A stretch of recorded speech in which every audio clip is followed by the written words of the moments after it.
માંડવી શહેરને કનડતા પ્રશ્નો મુદ્દે આજે માંડવી નગરપાલિકા ખાતે આમ આદમી પાર્ટી માંડવી શહેર પ્રમુખ જગદીશભાઈ થારુ આજે ધરણા પર બેઠા છે અને એમની ખાસ મુલાકાતે ગુજરાત પ્રદેશ કાર્યકારી અધ્યક્ષ કૈલાસદાનભાઈ ગઢવી આજે આવ્યા છે।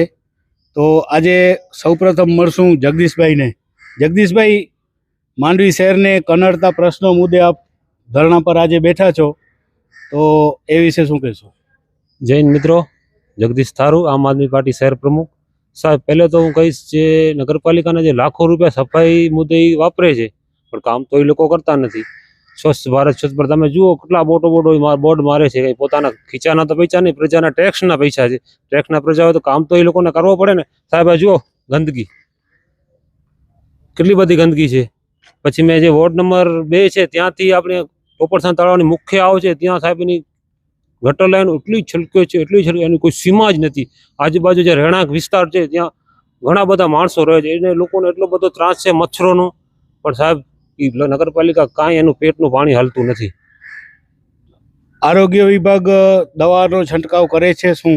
ના સાહેબ, એ મેં પણ આરોગ્યમાં આપણે અરજી દીધી હતી, પણ એ પણ લોકો કાંઈ ધ્યાન આપતા જ નથી સાહેબ। એ ભાજપ વાળા છે ને, આપણે કહીએ ને, એ રૂપિયા જ ભેરા કરે છે એ લોકો પાસેથી, પણ એ કામ તો એ કંઈ કરતા જ નથી।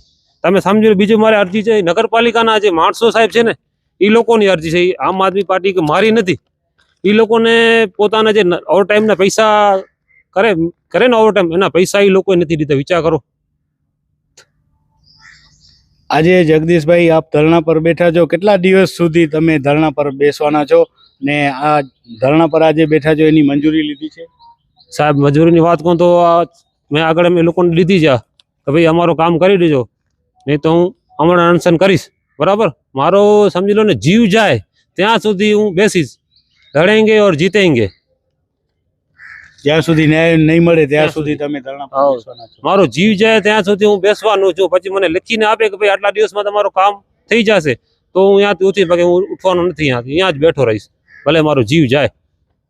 કેટલા જણા છે આપની સાથે ધરણામાં? સાહેબ ધરણામાં હું એકલો છું, પણ મારા જે 4-5 સાથે જાય, કલેક્ટર સાહેબનું જે જાહેરનામું છે, 4-5 જણા છીએ અમે।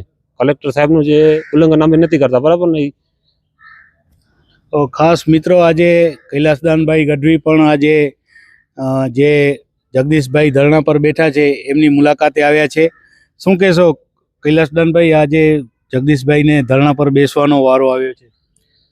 ગંદકીથી ખદખદતું માંડવી નગરપાલિકાના બેદરકાર અધિકારીઓ, હોદ્દેદારો, ચૂંટાયેલા એવા પ્રતિનિધિઓ જે સતત અમારા આમ આદમી પાર્ટીના લડાયક નેતા જગદીશભાઈ તરફથી કરેલી માંગણીઓ, એ માંગણીઓ ક્યારે જગદીશભાઈ પોતાના આંગણો સાફ કરવા માટે નહોતું કીધું।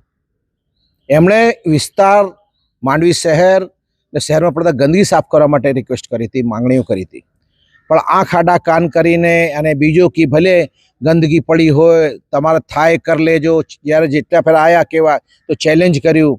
તમે જોયું હશે કે થોડા દિવસ પહેલાં જ આ ગંદકીના કારણે, ભરાયેલા ગટરોના કારણે જ્યારે માંડવીમાં બહુ સારો વરસાદ પડ્યો તો અડધો માંડવી પાણીમાં ડૂબાયેલો હતો। એ પાપપળા નગરપાલિકાના લોકોનો છે, એમનો મિસમેનેજમેન્ટ છે, એમનો કામગીરી ન કરવાના કારણે છે। અને એના કારણે જ્યારે અમારા ટીમ જ્યારે કોઈ રજૂઆત લઈને જાય છે તો છેલ્લે નગરપાલિકા પ્રમુખે એવું કીધું કે તમારે અમારે ત્યાં નહીં આવવાનું। અહીંયા અરે તને કોણે કીધું તું ના પાડી શકે એમને? તને રાઈટ જ ક્યાં છે? તું ચૂંટાયેલો પ્રતિનિધિ, તને સીટ પર બેસાડ્યો, હવે તારે જ્યારે અમારો માણસ આવીને જવાબ આપવો જ પડશે। નગર જનપ્રતિનિધિ છે, નગરપાલિકાનો પ્રમુખ એટલે શું કહેવાય?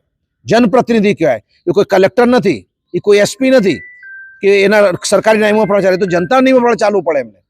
અને એ બધા જેને આપણે જાણીએ, ગુજરાતમાં એક એવી લોકતંત્રને લોકતંત્રની હત્યા કરવાની સરકાર છે, જેણે એવા જાહેરનામા બહાર પાડ્યા છે કે ક્યાંય પણ 4 માણસથી વધારે બેસી ન શકે, કોઈ વિરોધ પ્રદર્શન ન થઈ શકે। એટલે અમે એ મર્યાદાને ધ્યાન રાખીને માત્ર 4 માણસ જ બેસશું અને અમરણ ઉપવાસ પર બેસશું અને પરિણામ ન મળે ત્યાર સુધી બેસશું, પણ પરિણામ લઈને રહેશું।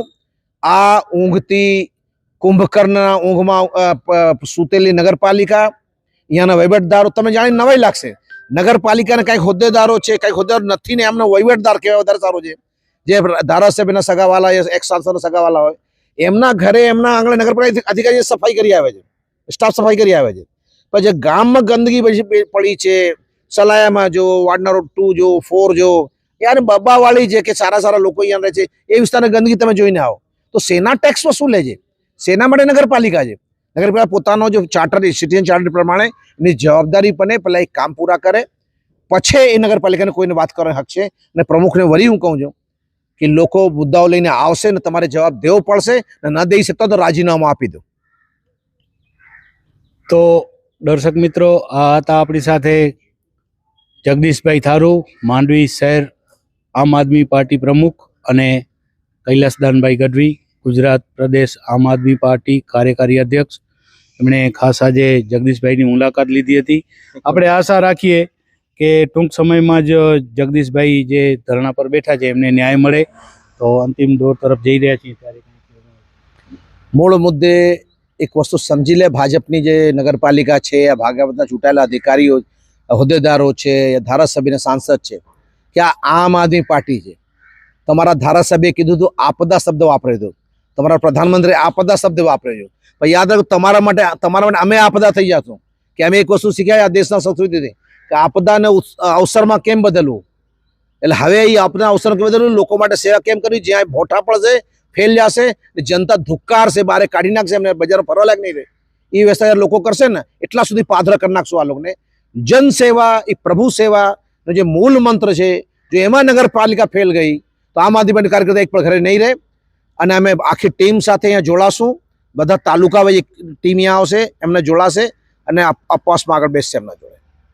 અત્યારે મિત્રો એવું લાગી રહ્યું છે, જે કૈલાસદાનભાઈ બોલી રહ્યા છે, જો નગરપાલિકા દ્વારા જો યોગ્ય નિર્ણય નહીં લેવામાં આવે અને કામગીરી નહીં કરવામાં આવે તો એના પરિણામો ભયંકર હશે. અને આગામી સમયમાં દરેક તાલુકાઓમાંથી કાર્યકરો અહીંયા છે તે માંડવી નગરપાલિકાનો ઘેરાવ કરશે. પરેશ જોશી, કચ્છ ભૂમિ ન્યૂઝ ચેનલ, માંડવી, કચ્છ.